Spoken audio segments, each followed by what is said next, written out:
Hello student, कैसा आप सब लोग? होप करता हूँ आप सब अच्छे ही होंगे।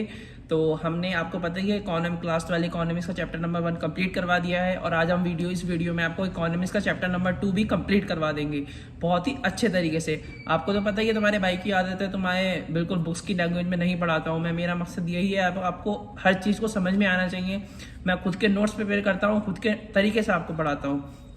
तो पहले वाली वीडियो भी आपको मुझे लगता है आपने देखी होगी। तो हमें इकोनॉमिक्स को एक कहानी की तरह खत्म करना है। पहले वाले चैप्टर में हमने आपको क्या पढ़ाया कि हमारे जब देश आज़ाद हुआ तो हमारी कंट्री में क्या क्या प्रॉब्लम थी, और इस वाले चैप्टर में हम आपको ये पढ़ाएंगे कि जब हमें प्रॉब्लम तो पता चल गई कि हमारा जब देश आज़ाद हुआ तो क्या क्या प्रॉब्लम थी, उस प्रॉब्लम को सही करने के लिए हमारी गवर्नमेंट ने क्या स्टेप्स लिए, कैसे सही करी, इस वाले चैप्टर में हम वो पढ़ेंगे। तो स्टूडेंट बने रहिएगा वीडियो में, वीडियो को बिल्कुल स्किप मत करिएगा, लास्ट तक वीडियो देखें। और नहीं आया समझ में तो कमेंट करके बताना कि सर हमें नहीं आई समझ में, ठीक है? अब वीडियो को स्टार्ट करते हैं बिल्कुल भी देर ना करते हुए, चलिए। सो स्टूडेंट, जो चैप्टर का नाम है, चैप्टर का नेम है agriculture industry and trade 1950 to 1990।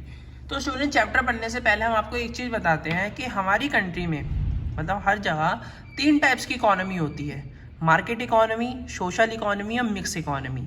Market economy वो होती है जिसमें इकोनॉमिक डिसीजन मार्केट लेगी। इकोनॉमिक डिसीजन से मतलब है पैसों से रिलेटेड डिसीजन जो भी होता है वो मार्केट लेगी।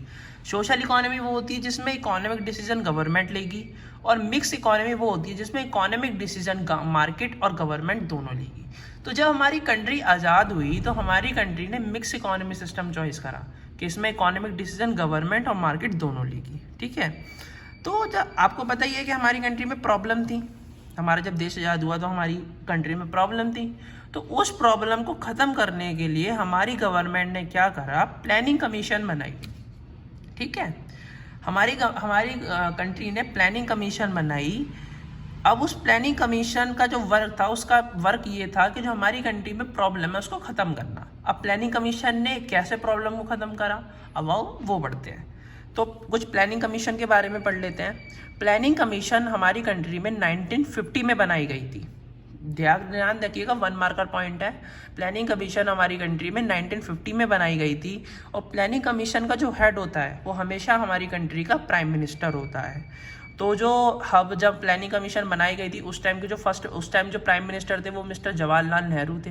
तो जो हमारा फर्स्ट हेड बने थे प्लानिंग कमीशन के, वो हमारी कंट्री के first prime minister mister Jawaharlal Nehru बने थे। इस चीज़ का ध्यान रखिएगा, 1 मार्कर है। तो प्लानिंग कमीशन ने हमारी कंट्री की प्रॉब्लम को ख़त्म करने के लिए 5-5 साल के प्लान बनाए। प्लानिंग कमीशन ने 5-5 साल के टोटल 12 प्लान बनाए थे प्रॉब्लम को ख़त्म करने के लिए। और जैसे मान लो उन्होंने देखा कि क्या क्या प्रॉब्लम है, उन्हें पता चली हाँ ये प्रॉब्लम है। प्लानिंग कमीशन ने सर्च करा, उन्होंने ढूंढा कि क्या क्या मेजर प्रॉब्लम है, ठीक है? तो उनको पता चली कि हाँ भाई, हम 12 प्लान बनाएंगे 5-5 साल के। 5 साल का एक प्लान बनाएंगे, उसमें हम एक प्रॉब्लम को खत्म कर देंगे। फिर दूसरा प्लान बनाएंगे, उसमें दूसरी प्रॉब्लम को खत्म कर देंगे। तीसरा प्लान बनाएंगे, तीसरी प्रॉब्लम को खत्म कर देंगे। ऐसे प्लानिंग कमीशन ने 5-5 साल के टोटल 12 प्लान बनाए, ठीक है? फर्स्ट प्लान स्टार्ट हुआ था 1 अप्रैल 1951 को और ख़त्म हुआ 31 मार्च 1956 को। और फिर ये आगे ऐसी 5-5 साल कंटिन्यू चलते रहे। चिंता मत करो, हम आपको पूरे 12 प्लान के 12 प्लान दिखाएंगे भाई। हमारा मकसद तो आपको पता ही है, बिल्कुल अच्छे से समझ में आना चाहिए। और फिर देखते हैं कैसे 12 प्लान बने, स्टार्ट हुए।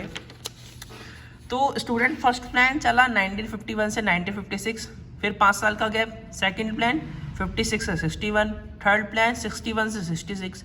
अब स्टूडेंट, अब पहला पॉइंट आता है यहाँ पे, बिल्कुल ध्यान से सुनिएगा। अब ये देखो, थर्ड प्लान खत्म हुआ 1966 में, तो भाई फोर्थ प्लान भी 1966 से स्टार्ट होना चाहिए था, है ना? क्यों नहीं हुआ? अब मैं आपको बताता हूँ क्यों नहीं हुआ। जब ये थर्ड प्लान खत्म हुआ 1966 में, तो गवर्नमेंट ने कहा कि भाई हमने प्लान कर तो रहे हैं, 5 ईयर प्लान चल रहे हैं हमारे, लेकिन एक बार चेक तो करें कि हमने जो प्लान बनाए हैं भाई वो काम कर रहे हैं नहीं कर रहे हैं, सही से काम चल रहे हैं नहीं चल रहे हैं। तो गवर्नमेंट ने क्या करा, जब ये थर्ड प्लान खत्म हुआ 66 वाला, तो गवर्नमेंट ने एक साल के 3 प्लान बनाए, ठीक है? 1 ईयर के 3 प्लान बनाए, ये चेक करने के लिए कि जो हमारे 5 ईयर प्लान है वो सही से काम कर रहे हैं या नहीं कर रहे। ठीक है, तो रिजल्ट पॉजिटिव आया। आज उन्हें लगा कि हाँ, जिस चीज़ के लिए हमने प्लान बनाए थे वो सही काम कर रहे हैं। तो उसके बाद उन्होंने जब 3 साल के प्लान थे वो 1969 में ख़त्म हो गए। उसका उन्होंने 1969 से फिर दोबारा कंटिन्यू करना स्टार्ट कर दिया। 4th प्लान चला हमारा 1969 से 74, फिर 5th प्लान चला 74 से 79। अब स्टूडेंट यहाँ पे ध्यान दीजिएगा, यहाँ पे 1 ईयर का गैप आया। ठीक है, जैसे हमारा 74 में ख़त्म हुआ, दूसरा प्लान 74 से स्टार्ट हो गया।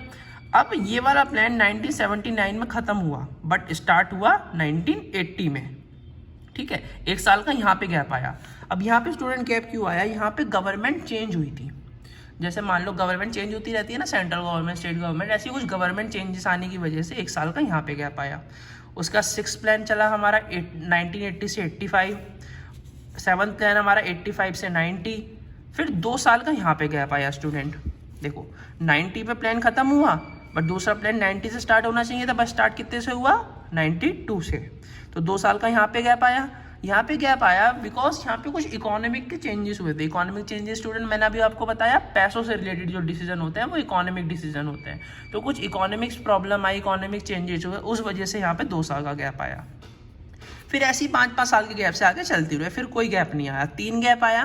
पहला 3 साल का गैप आया, उसमें 1-1 साल के 3 प्लान बनाए। फिर फिर आया आपका 1 ईयर का गैप, उसमें गवर्नमेंट चेंज हुई। फिर 2 साल का गैप आया आपका कुछ इकोनॉमिक प्रॉब्लम की वजह से। इतना याद रखिएगा, बाकी कुछ में वो नहीं है, बाकी सब सिमिलर है। 5-5 साल के गैप से 2017 तक ही चलते रहे। लास्ट प्लान खत्म हुआ 2017 में। बस इस चीज़ का ध्यान रखिएगा, इससे ज़्यादा कुछ नहीं है इस टॉपिक में। ठीक है, अब यहाँ से इम्पॉर्टेंट है, यहाँ से पढ़िएगा। ठीक है, तो जब हमारा लास्ट प्लान खत्म हुआ 2017 में, तो 2017 के बाद 5 ईयर प्लान नहीं बनाए गए। अब क्यों नहीं बनाए गए? बिकॉज 1 जनवरी 2015 में नीति आयोग आ गया था। नीति आयोग क्या होता है student? National institution of transforming India. ये नीति आयोग की फुल फॉर्म है। नीति आयोग के आने के बाद 5 ईयर प्लान खत्म हो गए। इन्होंने कहा कि जब 2017 वाला जो लास्ट प्लान है जब वो ख़त्म होगा तो हम उसके बाद एक लॉन्ग टर्म प्लान बनाएंगे जो 2017 से 2032 तक चलेगा। 15 साल का प्लान बनाएंगे।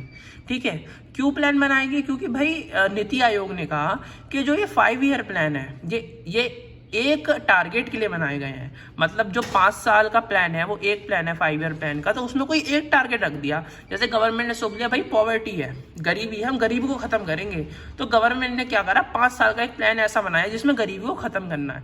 तो नीति आयोग ये कहती थी कि भाई हर प्लान का अपना ही टारगेट है, वो एक चीज पे ही वर्क कर रहा है। बट नहीं, हमारी गवर्नमेंट को कुछ ऐसी भी नीड्स हैं जो लॉन्ग टर्म के लिए चाहिए, जो लंबे टाइम तक चलने के लिए है। जैसे मान लो इकोनॉमी की ग्रोथ हो गई, जीडीपी का बढ़ना हो गया, ये सब चीज़ें एक लॉन्ग टर्म प्रोसेस है, हमें लंबे टाइम तक चाहिए। तो नीति आयोग ने कहा कि जब 2017 वाला प्लान खत्म होगा तो हम एक 15 साल का प्लान बनाएंगे जो 2017 से 2032 तक चलेगा। ठीक है, इसलिए जब नीति आयोग आया तो जो 5 ईयर प्लान थे वो खत्म हो गए थे। अब इसमें एक चीज़ बहुत ध्यान से सुनिएगा, मैं आपको बता रहा हूँ, एक चीज़ ध्यान रखिएगा, बच्चे बहुत ज़्यादा मिस्टेक करते हैं।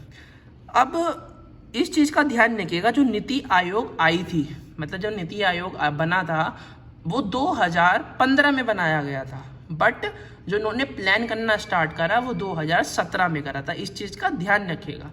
जब लास्ट 5 ईयर प्लान खत्म हुआ था उसके बाद नीति आयोग ने अपना 15 साल वाला प्लान बनाया था। इस चीज़ का आप बिल्कुल ध्यान रखिएगा। ये चैप्टर स्टूडेंट हम यहाँ पे आपको ये वाला टॉपिक हमने आपको पढ़ा दिया है। अब इसका हम पार्ट 2 बनाएंगे, आप मेरी वो जाके वीडियो देखिएगा, उसमें भी आपको बहुत अच्छे से समझ आ जाएगा। और इस नोट्स की आप बेफिक्र रहिएगा, नोट्स मैं आपको डिस्क्रिप्शन में अपलोड कर दूंगा जैसे मैं आपको हर वीडियो में अपलोड करता था।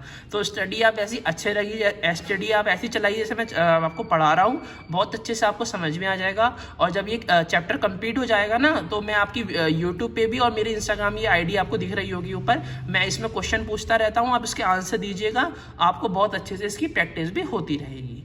तो बेफिक्र रहिए, मेरा नेक्स्ट पार्ट अपलोड होने वाला है, आप उसमें जाके देखिए आपका और अपना चैप्टर कंटिन्यू करिए, और नोट्स आपको इसके डिस्क्रिप्शन में मिल जाएंगे। तो मिलता है फिर नेक्स्ट वीडियो में, जब तक के लिए